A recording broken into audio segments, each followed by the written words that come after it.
tonight, Reform UK leader and GBNews host Nigel Farage spoke to White House border chief Tom Homan.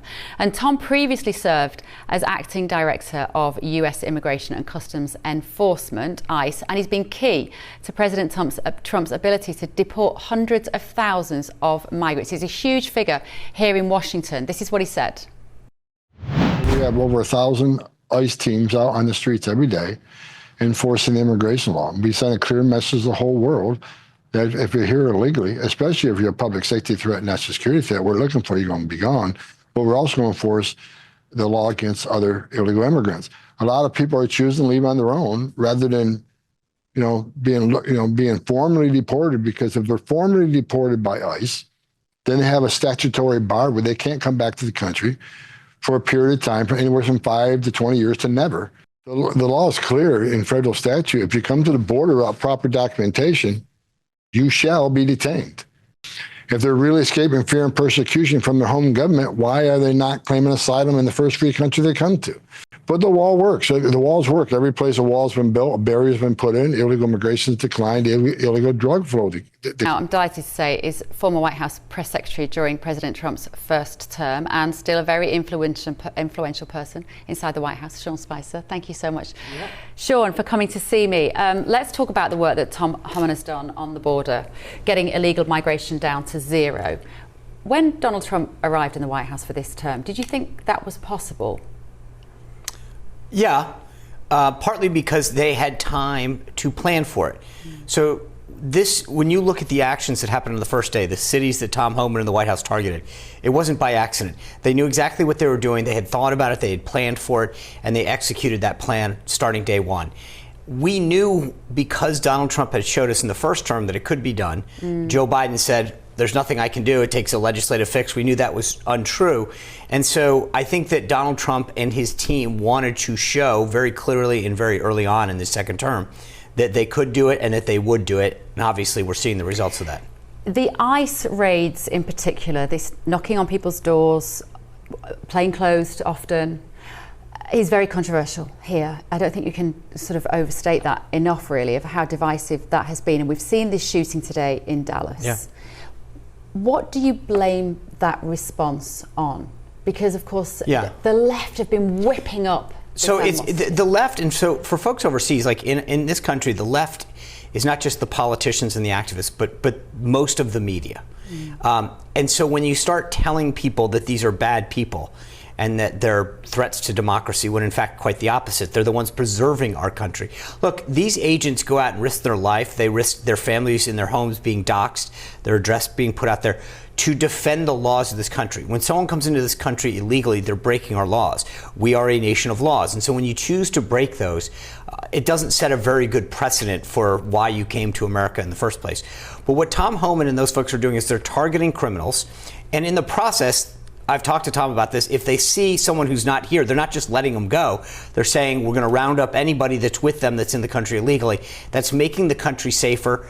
It's also making sure that we keep drugs out, traffickers out, but also that we maintain a rule of law and that we maintain jobs for Americans that are in this country legally. You're fairly familiar with the British situation as well and the problem that we have with illegal migration. And the question that we'll keep asking, and no doubt will come up almost every night on this show, is how do we do something similar? I mean, so the funny part about this is, to your earlier question, this is political will. You have to make a decision about whether or not you prioritize the borders of your country. Donald Trump says this all the time. It's common sense. It's not right versus left, Republican versus Democrat, conservative versus liberal. The question is, do you think that borders are necessary for your country? Because what makes Britain, Britain, and France, France, and Spain, Spain, is a border. What makes us unique from Mexico or Canada is a border, a northern border and a southern border. As soon as you don't acknowledge those borders anymore and people can come in at will, then you're not a country.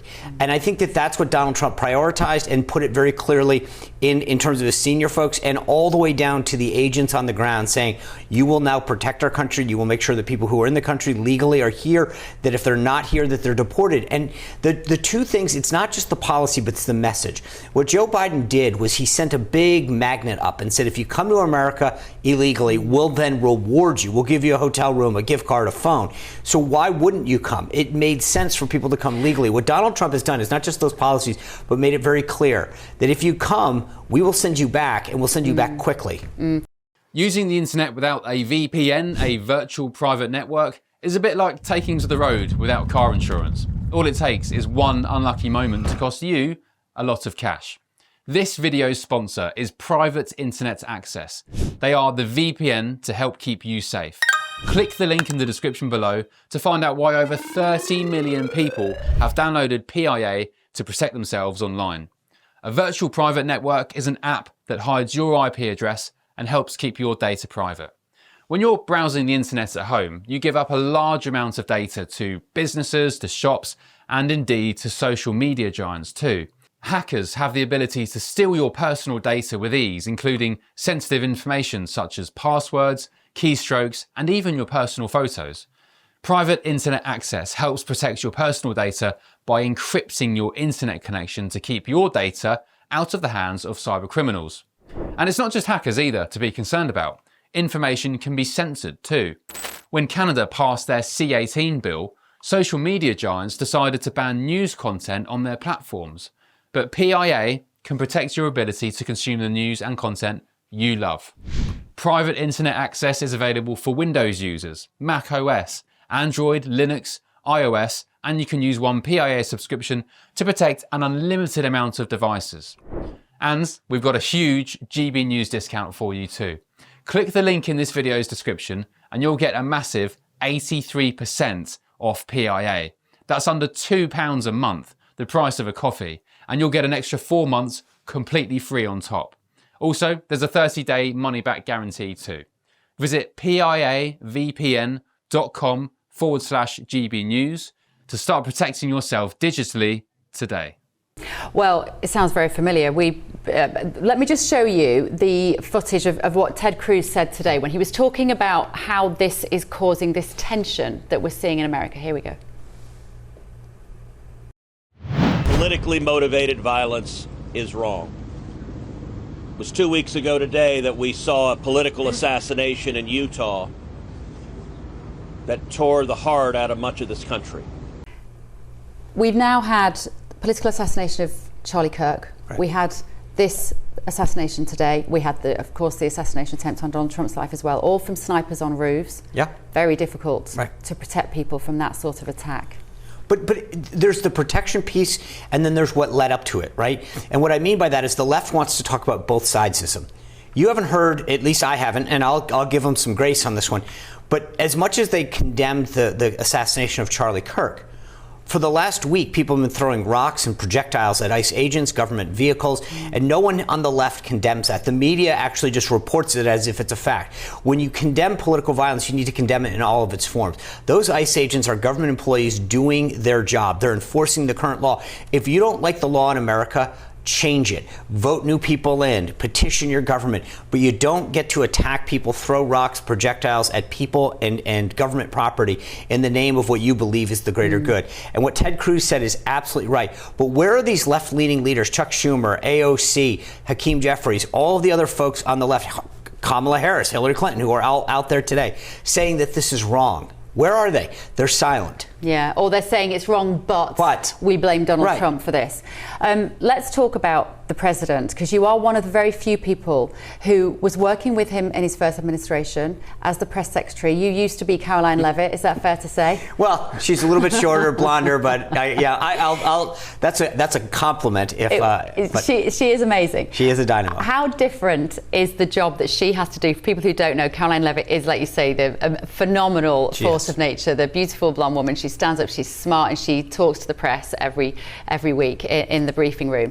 How different is her job compared to when you were doing it? Because boy, that was a tough gig. It was, and it's still a tough gig, just to be clear. There's a through line, which is working for Donald Trump is challenge. He is a tough boss. He's demanding, he's results oriented. So that part is still the same, I can guarantee you that. But when we were new, Donald Trump was new, there was a lot of newness and first times to some of the things that we went through. That was unbelievably incredibly challenging.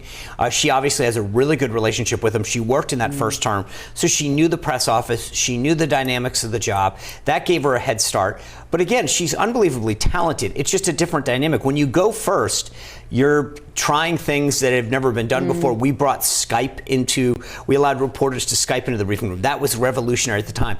Caroline has really brought in additional new voices, this new media seat and other people that normally wouldn't have been allowed in. So she's done a great job, not just at the podium, but really enhancing the quality of folks and the voices that have been brought into the press room to cover the president. And that is a big change. I had a front row of just people who wanted to get on TV or get a clip on social media and attack the president or me. Caroline has really opened the door to a lot of additional voices that want to cover the president. TPUSA, Charlie Kirk's organization, they have a White House correspondent. The Daily Wire has a correspondent. The Heritage Foundation has a correspondent. We've really opened up the ability for more voices to come into Caroline's credit. See, some would say therefore you've packed the room with people who like Oh, no, Republicans. CNN's still there in the front row.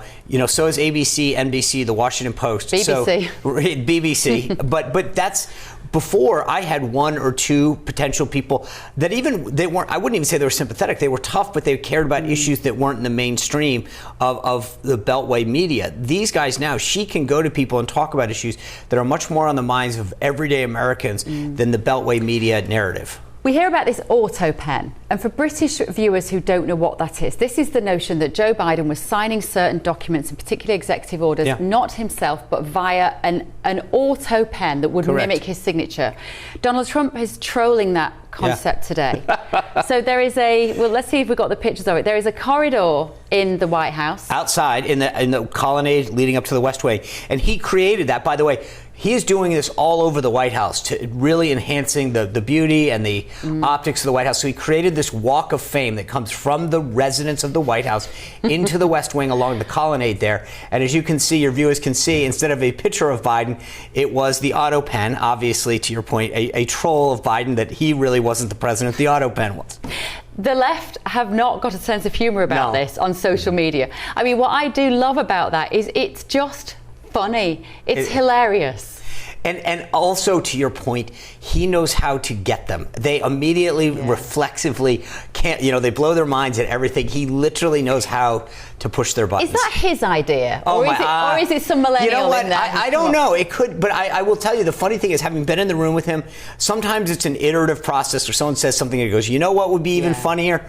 So I give him the benefit of the doubt on this, but also he's the only one that can execute that idea. So whether or not it was originally his idea or not, he's the one that signed off on it and said, yeah, this is great, let's do it. Amazing. Brilliant. Sean, it's so good to see you. Good to see you. Congrats on such a great launch. Thank you. Hot-footed from the White House to be here with us. We are so grateful. You bet.